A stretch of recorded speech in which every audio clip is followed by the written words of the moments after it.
I was just thinking that if we had decided that 25 years ago we had been successful and we'd quit then, I'm just trying to think how many pina coladas I could have drunk in the last 25 years. I might not be here, actually, right. Yeah. Jim, John and Andy, take one. It's fatal in a way, in business terms, if you think, this is where I want to get to.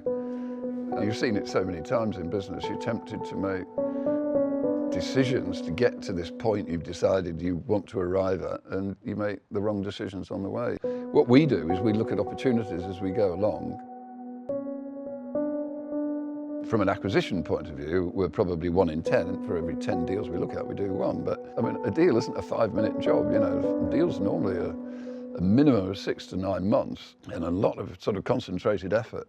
Look what we've done in INTV in Europe, for instance, where we just, you know, consolidated that whole PVC industry in Europe. We've turned a business which for 10 years didn't make a dime. Any money at all. To be probably one of my, you know, it makes $1 billion business now. So it makes $1 billion a year.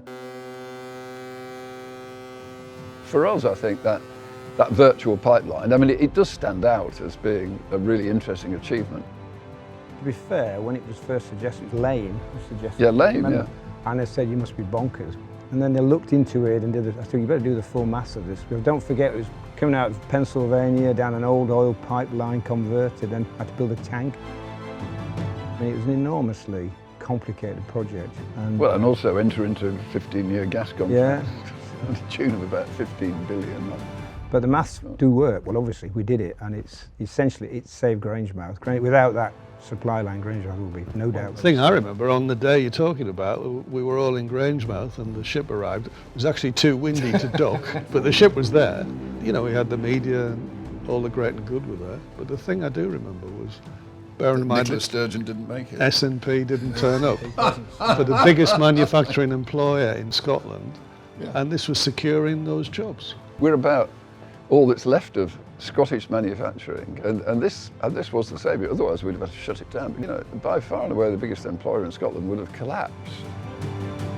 The reason that we've been successful in chemicals, and we're largely in petrochemicals or commodity chemicals, you know, the big-scale chemicals, is it became a business which became unpopular, unsexy, unfashionable about 25 years ago.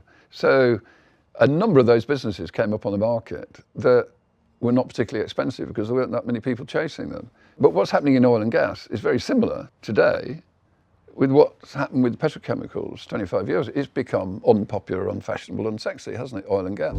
But the planet can't live without oil and gas, certainly for another 30 or 40 years. And so that's an interesting business for INEOS. What was the darkest day? What's your recollection of the darkest moment that the company faced? Well, I think the darkest moment, we probably all agree, was 2008-9. It should have been their busiest day of the year. Instead, they had to twiddle their thumbs, reeling from a crash of a different... Amid the chaos was the spectre of forced selling from huge investments. We ended up in default with the banks. We had to negotiate with the steering committee, which is not a great place to be, because all of these are very aggressive hedge funds had bought the bonds at 10p on the pound and ended up owning the debt. And they were just looking for a way to shaft the rest of the debt holders, really, and take control of the company. But they didn't really want control of the company. They wanted us to run it for them.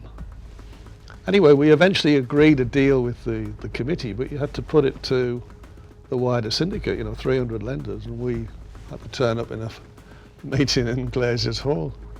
The night before was Bruce Springsteen in Hyde Park. And I remember thinking, well, if he can stand up in front of 30,000 people, we should be okay with 300. But the difference is the 30,000 wanted to see him. The 300 didn't want to see us. Do you get paid for this job? From an outside point of view, it looks like you're having increasing amounts of fun these days. Fun's a good word. I mean, if it isn't fun, we're not going to do it really, because we've sort of got to a point in life where we don't have to do it by any means. Some of the fun, when we went into sport, obviously. Yeah. You know, that was a bit of a left turn. This humble farmer, Kipchoge in 2 hours, that was amazing to be there. That was fantastic. And when, you know, the cycling team won the Tour de France and we were all in Paris with Egan Bernal, that was another amazing day. Football obviously is fun when you're successful. Yes. You know, we've got probably the best cycling team in the world. We obviously own a big chunk of Mercedes Formula One, trying to bring football up to the same level. Manchester United is clearly at that level. You know, the Manchester United bid would have been unthinkable 2 or 3 years ago if we hadn't had some of the experiences, and quite a few of them difficult experiences with Lausanne and Nice. You can't really contemplate acquiring a brand like Manchester United and failing, because the failure is just far too public and too excruciating failure in a deal like that, really. Yeah, for sure. I mean, you shouldn't forget the America's Cup. Second attempt at getting that famous trophy. Long sought after by the Brits and to date miserably not achieved, so hopefully we can give it a pretty decent shot, give the team a decent yacht to chase around the opposition. Well, we are relatively unique, that's for sure. There aren't many INEOSs around. I mean, we've been around for a long time, so you don't have management that changes every 10 minutes, and we're sort of consistent in the way we behave and the way we run the business, and people get used to that, and you know, some people like it, some people don't like it. We give people a lot of responsibility, so you know, they effectively run their own businesses in an environment which is supportive. And it's this kind of decentralised, run your own business. Would you spend that if it was your personal money? The only time we've ever had to micromanage was actually during the crisis, when, you know, then it was, we just sent out directives saying you will do this, cut this, do this, but normally that was an outlier. The normal behaviour is not that, and it's one where they look after their own ship. We also have that other rule, which is that you're not allowed to retire unless we allow you to. Which does mean there's a lot of experience in INEOS. Nobody's allowed to retire.